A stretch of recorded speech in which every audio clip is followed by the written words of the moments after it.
ఉమ్మడి ఆంధ్రప్రదేశ్ రాష్ట్ర ముఖ్యమంత్రిగా డాక్టర్ వైఎస్ రాజశేఖర రెడ్డి కాంగ్రెస్ పార్టీ ఆదేశాలతోనే సంక్షేమ పాలన అందించారని డీసీసీ అధ్యక్షులు చిలక విజయ్ కుమార్ తెలిపారు. ఆరోగ్యశ్రీ, ఫీజు రియంబర్స్మెంట్, ముస్లింలకు 4% రిజర్వేషన్లు, జలయజ్ఞం లాంటి పథకాలని అమలు చేసి దేశానికి ఆయన ఆదర్శంగా నిలిచారని కొనియాడారు. కాంగ్రెస్ పార్టీ గుంటూరు జిల్లా కార్యాలయంలో మంగళవారం దివంగత నేత మాజీ ముఖ్యమంత్రి వైఎస్ రాజశేఖర రెడ్డి 16వ వర్ధంతి కార్యక్రమం ఘనంగా జరిగింది. ఈ సందర్భంగా ఆయన చిత్రపటానికి కాంగ్రెస్ నేతలు పూలమాలలు వేసి ఘనంగా నివాళులర్పించారు. ఈ మేరకు విజయ్ కుమార్ మీడియాతో మాట్లాడారు. రాజశేఖర రెడ్డి జీవితాన్ని ఆవిష్కరించారు. ఆయన సాగించిన సంక్షేమ పాలన చారిత్రాత్మకమని కీర్తించారు. రాజశేఖర రెడ్డికి నిజమైన వారసురాలు వైఎస్ షర్మిల రెడ్డినని స్పష్టం చేశారు. రాజశేఖర రెడ్డి ఫోటో పెట్టుకుని జగన్ అధికారంలోకి వచ్చారని గుర్తు చేశారు. రాహుల్ గాంధీని ప్రధానమంత్రి చేయాలని, రాజన్న ఆశయాన్ని నిజం చేద్దామని పిలుపునిచ్చారు. ఈ కార్యక్రమంలో మాజీ ఎమ్మెల్యే లింగంశెట్టి ఈశ్వరరావు, డాక్టర్ రాచకొండ జాన్బాబు, బిళ్ల సునీల్, సుధీరు తదితరులు పాల్గొన్నారు. ఈరోజు మహానేత కాంగ్రెస్ పార్టీని, ఒక వ్యక్తిని, సమాజంలో ప్రజలు నిర్ణయించిన ఒక మహాశక్తిని, ఈ రెండింటిని విడదీయలేనటువంటి మహానేత డాక్టర్ వైఎస్ రాజశేఖర రెడ్డి గారి 16వ వర్ధంతిని జరుపుకోవటం కాంగ్రెస్ పార్టీ నాయకులుగా, కార్యకర్తలుగా బాధగా ఉన్నప్పటికీ, ఈ దేశంలో కొంతమంది మహానుభావుల్ని మనం నిత్యం స్మృతించుకున్నప్పుడు వారి యొక్క గొప్ప భావాలు, వారు ఉన్నటువంటి రంగంలో ప్రజలకు చేసినటువంటి మేళ్లను మనం ఎప్పటికప్పుడు గుర్తు చేసుకొని వారి మార్గదర్శనంలో మనమందరం నడవటానికి వారిని ఎప్పటికప్పుడు గుర్తించుకోవాల్సిన అవసరం ఉంటుంది. అటువంటి మహా గొప్ప నేతల్లో ఈ దేశంలో రాజశేఖర రెడ్డి గారు ఒకళ్ళని చెప్పడానికి చాలా గర్వపడతా ఉన్న కాంగ్రెస్ పార్టీ నాయకుడిగా, కార్యకర్తగా.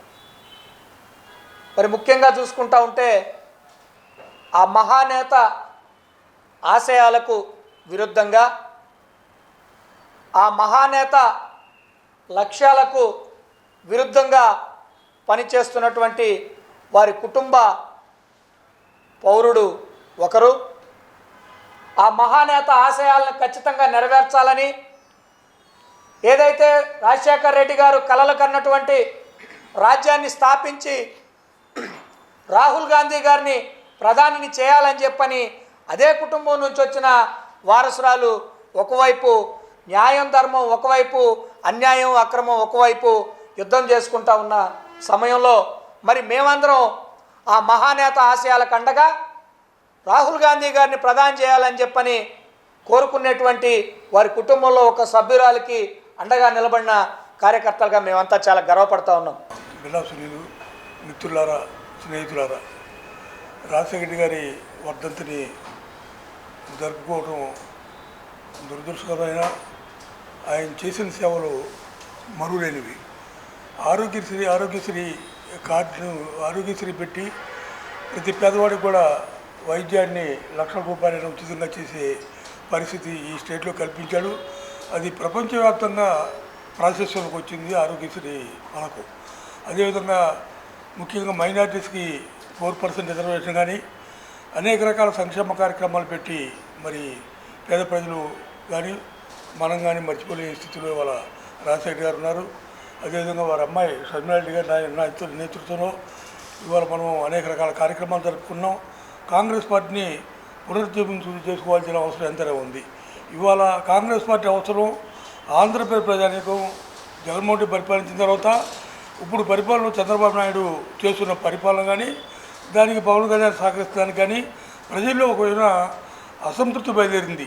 కాంగ్రెస్ మనం ఎందుకు కోరుకున్నాం, కాంగ్రెస్ పార్టీ ఉండాలి, అందరి సంక్షేమం కోసం కులతత్వం లేకుండా, మతత్వం లేకుండా, ప్రాంతీయ తత్వం లేకుండా, భాషతత్వం లేకుండా అందరినీ కలిపి వెళ్ళి ఈరోజు జిల్లా కాంగ్రెస్ పార్టీ ఆధ్వర్యంలో స్వర్గీయ డాక్టర్ వైఎస్ రాజశేఖర్ గారి 16వ వర్ధంతి జరుపుకుంటున్నామంటే మరి ఆ మహానుభావులను గుర్తుపెట్టుకోవటం, దానికోసం మరి విచ్చేసిన జిల్లా అధ్యక్షులు విజయ్ కుమార్ గారికి, పెద్దలు ఈశ్వరరావు గారికి, అలాగే సుధీర్ గారికి, సునీల్ గారికి, వచ్చి మీ అందరూ కూడా నా నమస్కారాలు తెలియజేస్తున్నాను. ఒక వ్యక్తి మహనీయుడు, కీర్తిశేషుడు అని ఎప్పుడు చెప్పుకుంటా ఉంటే ఆ వ్యక్తి చేసిన పనులు బట్టి అనమాట. ఈరోజు మరి డాక్టర్ వైఎస్ రాజశేఖర్ గారిని మనం గుర్తుపెట్టుకొని రాష్ట్రం మొత్తం కూడా మరి ఆయన ఆహ్వానించే ప్రతి వ్యక్తి కూడా ఆయన వర్ధన జరుగుతుందంటే ఆయన చేసిన కార్యక్రమాలు.